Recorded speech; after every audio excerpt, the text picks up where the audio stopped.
Bueno, avancemos. Otra prohibición, tampoco pueden escribirse nombres extravagantes. Y ahí entramos con la discusión. ¿Qué es nombre extravagante? Antes el código, la ley 18248 decía nombre ridículo, extravagante. ¿Y qué es ridículo? ¿Qué es extravagante? No dice. ¿Qué hará en cada caso en particular la legislación? Hay una situación en particular que vale comentar, pues a lo mejor conocen un caso de eso. Existía en el registro de la propiedad un listado de nombres permitidos. Acá está el código. El código dice lo que está permitido y lo que no está permitido. Ese listado hecho por algún funcionario, algún administrativo del gobierno, del registro, es decir, no puede legislar, no puede ir contra esta ley. Situaciones ridículas. En el año 82 a una persona no le dejaron que le pongan Jonathan, porque estábamos en guerra con los ingleses, y Jonathan sonaba muy inglés. Igual le llamaron, no lo bautizaron, no lo escribieron con Jonathan, pero toda su vida le dijeron Johnny. Y hablo del famoso jugador de fútbol que era de San Lorenzo, Argentino Junior, fue todo por Rosario Central, el gordo, no me acuerdo ahora, que pateaba muy bien los penales, bueno, que tiene otro nombre. Cuando él nació en el 82 le quisieron poner Jonathan a la madre, a los padres no le autorizaron porque estábamos en guerra con los ingleses y ese era un nombre inglés. Imagínense las ridiculeces de la vida. Bueno, sin embargo, los padres le llamaron Jonathan. En la vida diaria decían Johnny, Johnny, Johnny, y no se llama Johnny. En el DNI figura, no me acuerdo ahora cómo se llama, no importa. Situaciones como eso no existe. No hay posibilidad que un funcionario administrativo legisle y diga, no podemos. Si vos le querés poner Catriel, ¿se acuerdan de Catriel? ¿No saben quién es Catriel, la jovencita? Hace muchos años Laporte hacía una telenovela donde hacía un indio renegado y se llamaba Catriel. Muchas madres enamoradas de Laporte le pusieron Catriel a sus hijos después. Bueno, tampoco era un nombre castellano. Hubo que modificar la ley 18248, su artículo 3, que era el que traía todas las prohibiciones. Hubo que modificar para decir que podían incluirse nombres derivados de palabras aborígenes. Nosotros tenemos colonias aborígenes en nuestro país. Nosotros conocemos todos nuestros nombres: Carlos, Ponce, Juliano, Ramírez, Magui. Pero si viene uno y quiere poner Huanca Leufú, obviamente que es un término. Y puede, porque ahora, después de esa modificación, el nombre no necesita ser el nombre tradicional. Además, hace 20 años no había ni una Jessica, no había ni un Brian. Son cosas modernas, van variando. No puede la ley ser casuística, decir este nombre sí, este nombre no. Queda la libertad al derecho, como dice el código, al derecho de elección de cada uno, con estas limitaciones de cuestiones prácticas. Bueno, seguimos.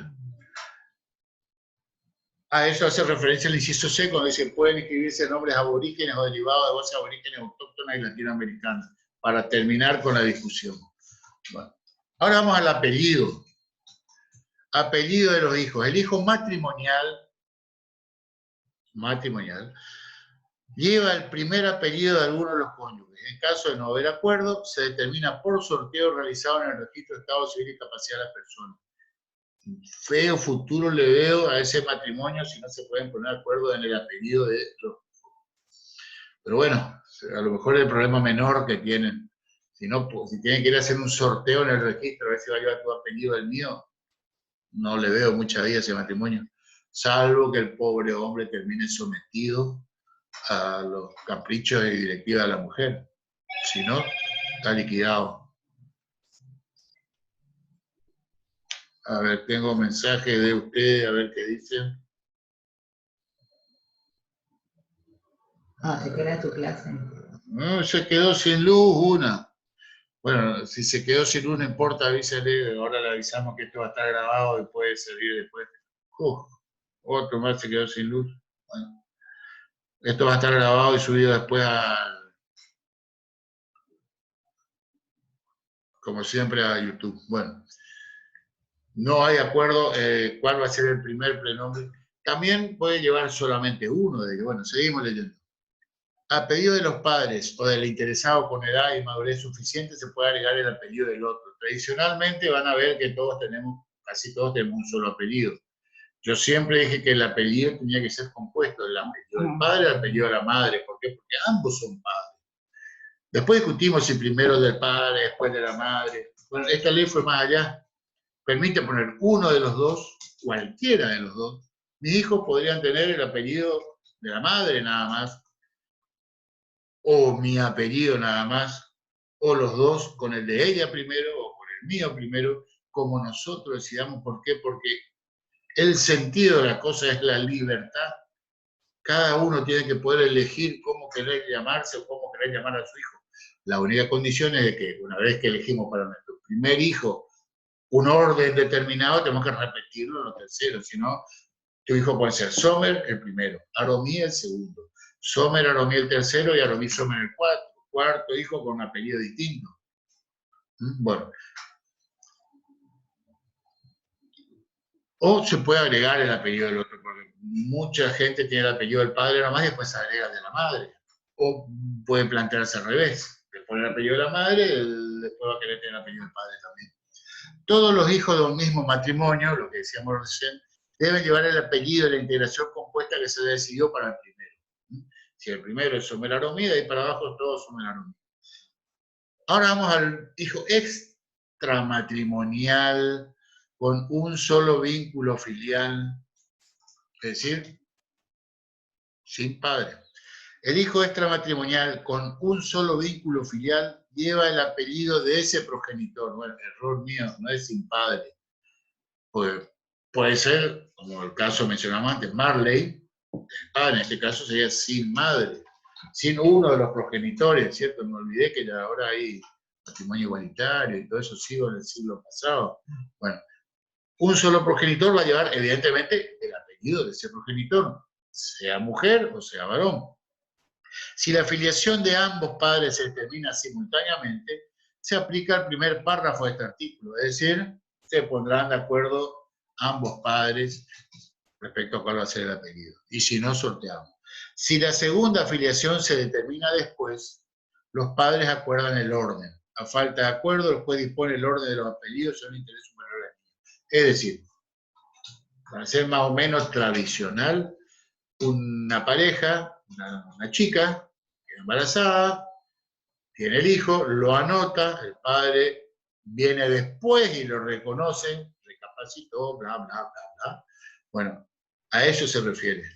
El padre o el cónyuge o la otra parte de la pareja aparece después y dice, si la segunda filiación, la primera la va a tener porque alguien es la madre. Nació de la madre, esa madre lo va a anotar. O lo que haya conseguido, como por ejemplo, no quiero meterme en camisa 11 varas, después hablamos de otro tema. Si la segunda afiliación se determina después, los padres acuerdan el orden, es decir, se pueden poner de acuerdo ellos, bueno, que se quede con tu primer apellido porque la anotaste y ponemos el mío como segundo, pero consensuadamente. A falta de acuerdo, después dispone el orden de los apellidos según el interés superior del niño. El artículo 65 hace referencia a una situación particular, que es una persona menor de edad sin filiación determinada. La persona menor de edad sin filiación determinada debe ser anotada por el oficial del registro de Estado Civil y Capacidad de las Personas con el apellido que está usando o en su efecto con apellido común. ¿A qué hace referencia esto?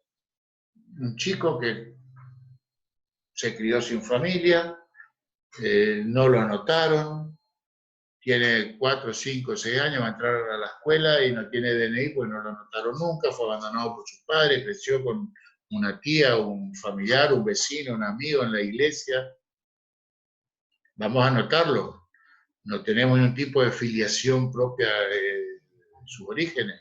Bueno, si venía usando un apellido, ese apellido, y si no, se le asigna un apellido común.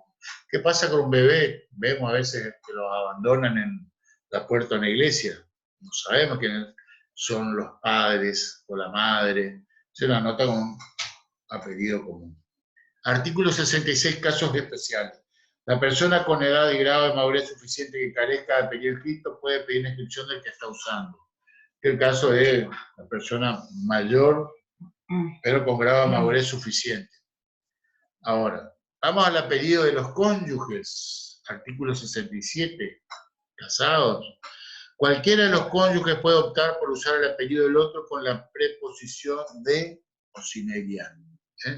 De o sin ella. Reitero, cualquiera de los cónyuges puede optar por usar el apellido del otro con la preposición de o sin ella. O sea, yo podría usar el apellido de mi señora, podría ser Sommer de Aromí, o directamente usar el apellido Aromí. La persona divorciada o cuyo matrimonio ha sido declarado nulo, no puede usar el apellido del otro cónyuge, excepto que por motivos razonables el juez la autoriza a conservarlo. Y acá hacía referencia a situaciones de separaciones donde a veces se separaban culpa de ella. Esto surgió en aquella época, cuando el marido se divorciaba porque la mujer era infiel o la mujer era violenta, le golpeaba. Entonces, como parte de la sanción, era, además de destruir el vínculo, de obligarla a dejar de usar el nombre de su ex marido. Condiciones normales, la mujer puede seguir usando el apellido de casada, salvo que se vuelva a casar. Entonces sí va a tener que dejar de usar el anterior. Y más aún cuando la ley permite si con ese apellido de casada es identificada en el rubro comercial, profesional, etc. Pero reitero, puede ser impedido de usar el apellido cuando haya causas que lo ameriten. Hasta que le castigaba al marido, hasta que le guapeaba al marido y se divorciaron, por eso va a seguir usando el apellido, el pobrecito. Historias antiguas. Hoy por hoy, estamos hablando ya no de marido y mujer, hablamos de cónyuges, sin hablar de sexo, y cómo se decide el tema de la utilización después de divorciado. Reitero, divorciada o cuyo matrimonio ha sido declarado nulo, no puede usar el apellido del otro cónyuge, excepto que por motivos razonables el juez la autorice. Como por ejemplo puede ser que esa persona sea reconocido por su apellido